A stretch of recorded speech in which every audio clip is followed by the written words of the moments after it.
the situation is that there's a crowd, a mob out in the central London, the West End, St Martin in the Fields, and the crowd is objecting to the presence of strangers in their midst. Immigrants, I suppose, but people who are different from us, who eat odd food and wear odd clothes, speak funny languages, and get rid of them, send them back home wherever they came from. The strangers should be removed, is the cry. That particular minority can stand for others. And Thomas More quells the crowd by appealing to their sense of law and order, obey the law, don't make a fuss, don't upset things, and, being by Shakespeare, by appeal to their humanity. So, someone in the crowd shouts that the strangers should be removed, and Thomas More says, grant them removed.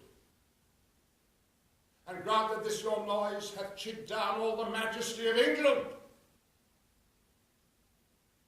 Imagine that you see the wretched strangers, their babies at their backs with their poor luggage, plodding to the ports and coasts for transportation, and that you sit as kings in your desires, authority quite silenced by your brawl, and you in wrath of your opinions clothed. What had you got? I'll tell you, you had taught how insolence and strong hand should prevail, how order should be quelled, and by this pattern not one of you should live an aged man. For other ruffians, as their fancies wrought with self-same hand, so reason, and so right, would shark on you. And men like ravenous fishes feed on one another. Oh, desperate as you are, wash your foul minds with tears, and those same hands that you, like rebels, lift against the peace. Lift up for peace, and your unreverent knees make them your feet to kneel, to be forgiven. You put down strangers, kill them, cut their throats, and leave the majesty of law in lime to slip him like a hand.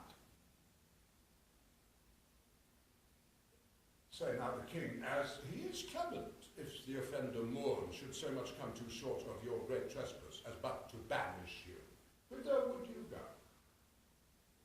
What country, by the nature of your error, should give you harbour? Go you to France or Flanders, to any German province, Spain or Portugal, anywhere that not adheres to England? Why, you must needs be strangers. Would you be pleased to find a nation of such barbarous temper that breaking out in hideous violence would not afford you an abode on earth? Whet their detested knives against your throats, spurn you like dogs, and like as if that God owned not, nor made not you, nor that the elements were not all appropriate to your comforts, but chartered unto them. What would you think to be thus used? This is the stranger's case, and this your mountainish inhumanity.